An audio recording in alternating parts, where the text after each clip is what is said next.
नमस्कार दोस्तों, मैं हूँ सीमा पूरा। दोस्तों आज हम आपको हड्डियों की कमजोरी, घुटनों में दर्द, सूजन और बहुत से लोगों के घुटनों से कटकट की आवाज़ आती है की समस्या को दूर करने वाले कुछ सिंपल से अभ्यास बताएंगे। दोस्तों यह समस्याएं आम समस्याएं हैं और इन समस्याओं से आजकल लगभग सभी वर्ग के व्यक्ति गुजर रहे हैं। इन समस्या को दूर करने के लिए आप कुछ सिंपल से अभ्यासों को कम से कम 10 से 15 मिनट सुबह के समय या शाम के समय अपनी दिनचर्या में शामिल करते हैं तो आप अपने घुटनों में होने वाले दर्द, सूजन, कटकट की आवाज़ आने जैसी समस्याओं को दूर कर सकते हैं। आइए देखते हैं कि इन समस्याओं को दूर करने वाले इन अभ्यासों को कैसे प्रैक्टिस किया जाता है। सबसे पहले आप सूक्ष्म अभ्यासों को कम से कम 5 मिनट प्रैक्टिस करें और इसके बाद इन अभ्यासों को भी प्रैक्टिस कीजिए। इनमें हम सबसे पहले अभ्यास को करने के लिए ऐसे पीठ के बल सीधे लेट जाते हैं और दोनों हाथों को ऐसे इंटरलॉक करके अपने सिर के ऊपर ऐसे रख लें। हथेलियां ऊपर की तरफ रहेंगी और श्वास अंदर भरते हुए ऐसे अपने दोनों हाथों को ऐसे ऊपर की तरफ तानिए और ऐसे अपने पंजों को ऐसे आगे की तरफ तानते हैं। जितना आप तान सकते हैं 5 सेकंड तक रुकें और श्वास छोड़ते हुए ऐसे अपने पैरों को ढीला छोड़ दें और अपनी हथेलियों को ऐसे सिर के ऊपर रख लें। श्वास अंदर भरते हुए ऊपर, श्वास छोड़ते हुए नीचे। ऐसे ही कम से कम 5 से 6 बार कीजिए।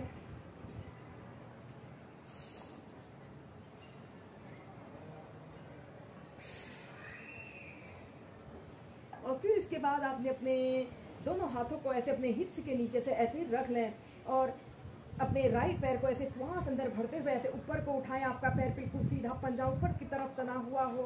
श्वास छोड़ते हुए नीचे, श्वास अंदर भरते हुए ऊपर, श्वास छोड़ते हुए नीचे, श्वास अंदर भरते हुए ऊपर, श्वास छोड़ते हुए नीचे। ऐसे ही दोनों पैरों को कम से कम 10 से 15 बार अप डाउन कीजिए। यह अभ्यास हमारे शरीर में ब्लड सर्कुलेशन को दुरुस्त रखता है और यह अभ्यास हमारे कमर के निचले हिस्से के समस्त स्नायु तंत्रों को मजबूती प्रदान करने वाला बहुत ही सरल और सहज अभ्यास है।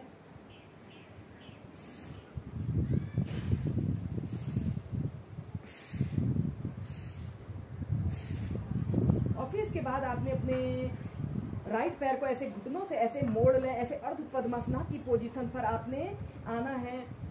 अपने एक हाथ को ऐसे घुटने के पास ऐसे रख लें। श्वास अंदर भरते हुए ऐसे अपने घुटने को ऐसे अपने छाती पर लगाने की कोशिश करें। श्वास छोड़ते हुए ऐसे ही नीचे। ऐसे ही अपने घुटने को 5 से 6 बार अप डाउन करते हैं। इस स्थिति में आपका दूसरा पैर बिल्कुल सीधा रहे।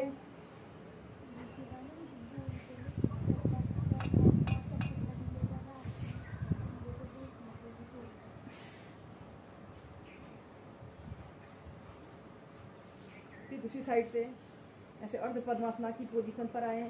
एक हाथ से ऐसे अपने पंजे को पकड़ लें।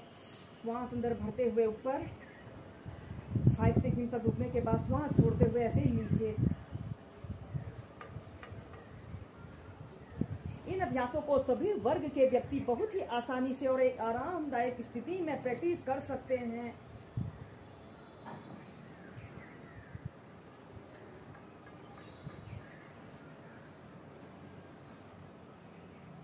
फिर सीधे के बाद हम नेक्स्ट अभ्यास करेंगे। आपने ऐसे ही सीधे लेट जाते हैं। अपने राइट पैर को ऐसे घुटने से ऐसे मोड़ लेते हैं। ऐसे अर्ध पद्मासना की पोजीशन पर आते हैं और दूसरे पैर को भी ऐसे घुटने से ऐसे मोड़ लें और अपने दोनों हाथों को ऐसे घुटने के पीछे से रखते हुए अपने पैर को बिल्कुल सीधा रखें। आपका पैर बिल्कुल सीधा, पंजा ऊपर की तरफ तना हुआ हो और कम से कम 10 सेकंड तक ऐसे ही रुकें।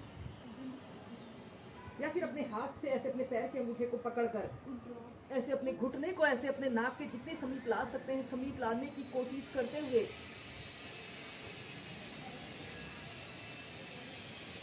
फिर सीधे, फिर दूसरी साइड से ऐसे अर्ध पद्मासना की पोजीशन पर आए। अपने पैर को ऐसे घुटने से मोड़ लें। ऐसे अपने पैर को बिल्कुल सीधा रखें। यह अभ्यास हमारे पंजे, हमारी एड़ी, हमारे घुटनों में दर्द, सूजन की समस्या को दूर करने वाला बहुत अच्छा अभ्यास है। अपने हाथ से ऐसे पैर के अंगूठों को पकड़कर इस अभ्यास को ऐसे भी एक आरामदायक स्थिति में प्रैक्टिस कर सकते हैं।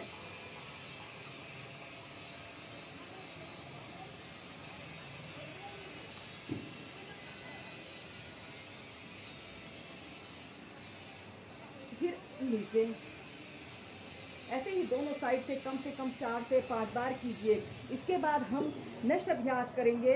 आपने अपने दोनों हाथों को ऐसे अपने हिप्स के नीचे से ऐसे रख लें, वहाँ अंदर भरते हुए ऐसे अपने दोनों पैरों को ऐसे 90 डिग्री के एंगल में ऐसे उठाएं। आपके दोनों पैर बिल्कुल सीधे रहें।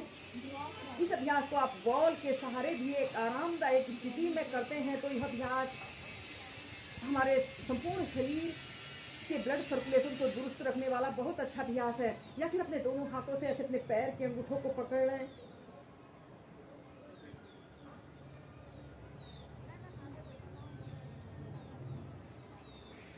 फिर नीचे, और फिर ऐसे अपने पैरों को 5 से 6 बार अप डाउन कीजिए और फिर रिलैक्स।